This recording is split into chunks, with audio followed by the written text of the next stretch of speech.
Hello guys, आप सभी का मेरे यूट्यूब चैनल पर स्वागत है गाइस।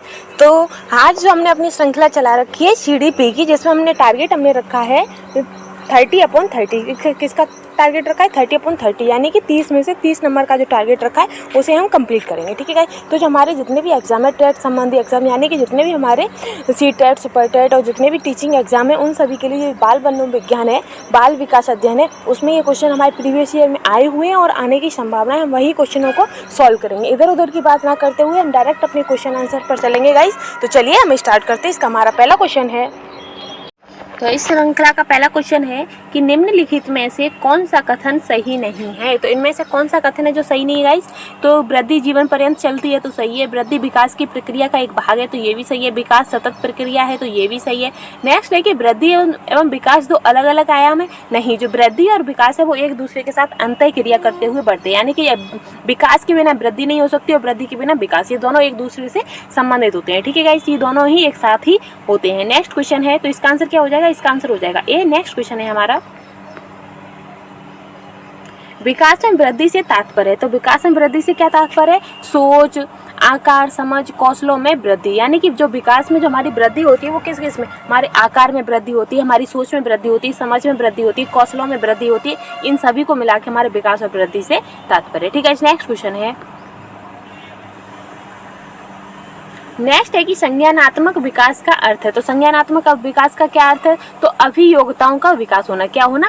अभियोक्ताओं का, यानी कि हमारे मानसिक का विकास होना। डेवलपमेंट ऑफ एप्टीट्यूड, किसका? एप्टीट्यूड, जो भी हमारी अंदर की जो मानसिक स्थितियां हैं या हमारी जो मेंटली है उसका विकास होना ही हमारा क्या कहलाता है? अभियोक्ता का विकास कहलाता है। तो संज्ञानात्मक किससे? तो हमारे ज्ञानात्मक से संबंधित है। ठीक है, नेक्स्ट क्वेश्चन है, नेक्स्ट है कि निम्नलिखित में से कौन सा आयाम मानसिक विकास के तहत आता है। तो मानसिक विकास के तहत कौन सा आता है? तो वो आता है भाषा। क्या आता है? भाषा। ठीक है गाइस, नेक्स्ट क्वेश्चन है, और भाषा कैसे आता है गाइस? तो खुद सोचिए, क्या हमारे आकार बढ़ जाने से क्या हमारे अंदर मानसिक विकास ज़्यादा होगा? नहीं। क्या हमारा अनुराग बढ़ जाने से हमारा मानसिक विकास ज़्यादा होगा? नहीं। क्या हमारी ईमानदारी से हमारा मानसिक विकास बढ़ेगा? नहीं। लेकिन भाषा, किसी के भी उसका मानसिक लेवल क्या है, उसकी क्या कहते हैं क्षमताएं कितनी है, उसका ज्ञान कितना है, उससे संज्ञान कितना है, इस सभी का हम कैसे पहचानते हैं? तो वो हम उसकी भाषा से पहचानते हैं, उसके व्यवहार से पहचानते हैं, उसकी भाषा में उसके बोलने का तरीका है, जो बोलने का तरीका है गाइस, उससे पता चलता है कि वो उसमें कितनी मानसिक विकास हो चुका है, उसका कितनी संज्ञानात्मक विकास उसका हुआ है। ठीक है गाइस, तो इसका आंसर क्या हो जाएगा? इसका आंसर हो जाएगा ए। नेक्स्ट क्वेश्चन है, नेक्स्ट है कि वृद्धि और विकास का मुख्य सिद्धांत है। तो वृद्धि और विकास का मुख्य सिद्धांत क्या है? कि ये वैयक्तिक अंतर का सिद्धांत है। कैसा सिद्धांत है? वैयक्तिक अंतर का सिद्धांत है। ठीक है गाइस, नेक्स्ट क्वेश्चन है, नेक्स्ट है कि मानव व्यक्तित्व परिणाम है। तो मानव का जो व्यक्तित्व है किसका परिणाम है गाइस? तो वो आनुवंशिकता और वातावरण के अंतःक्रियाओं का प्रमाण है। आप ये कहो कि बच्चे का जो विकास होता है वो केवल पर्यावरण से होता है तो नहीं, या फिर ये कहो कि केवल आनुवंशिकता से होता है तो नहीं। इन दोनों का जो मिक्सचर है उससे ही क्या कहते हैं, बच्चे का जो व्यक्तित्व है, उसका जो व्यवहार परिवर्तन है, जो भी वो सीखता है वो इन सभी के मेल से सीखता है। ठीक है, हमारा नेक्स्ट, तो इसका आंसर क्या हो जाएगा? इसका आंसर हो जाएगा सी। नेक्स्ट क्वेश्चन है, नेक्स्ट है, इनमें से देखना है कि कौन सा कथन सत्य है। तो पहला है कि विकास अपेक्षाकृत अभिवृद्धि होने तक सम्मिलित नहीं रहता, अपितु ऐसे प्रगतिशील परिवर्तनों में निहित है जो परिपक्वता के लक्ष्य की ओर व्यवस्थित रूप से उन्मुख है। तो ये सही है। फिर है कि विकास का अभिप्राय परिपक्वता तथा कार्यपरक सुधार की वह प्रक्रिया है जो संरचना एवं स्वरूप में हो रही गुणात्मक तथा परिणात्मक परिवर्तनों की विशिष्ट द्योतक है। तो ये भी सही है। तीसरा है कि व्यक्ति के विकास का आरंभ जन्म के समय से ही हो जाता है और वह तब तक चलता रहता है जब तक व्यक्ति पूर्ण रूप से प्राप्त नहीं कर लेता। तो ये भी सही है कि बच्चे का जो विकास होता है वो भ्रूण में आते ही उसका विकास होना शुरू हो जाता है। ठीक है गाइस, नेक्स्ट, तो इसका आंसर हो जाएगा उपयुक्त सभी। नेक्स्ट क्वेश्चन है, नेक्स्ट ये कथन दिया है कि विकास अभिवृद्धि के संप्रति की अपेक्षा अधिक व्यापक है।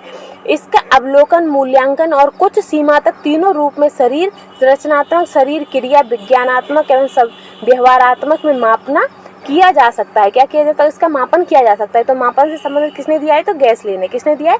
गैस लेने। ठीक है, नेक्स्ट क्वेश्चन है, नेक्स्ट है कि शैशव अवस्था सीखने का आदर्श काल है। तो ये किसने कहा है कि शैशव अवस्था है वो सीखने का आदर्श काल है? तो ये किसने कहा है? तो ये कहा है वैलेंटाइन ने। किसने कहा था? वैलेंटाइन ने ये कहा है कि जो शैशव अवस्था है वो सीखने का आदर्श काल है। ठीक है, इस नेक्स्ट क्वेश्चन है,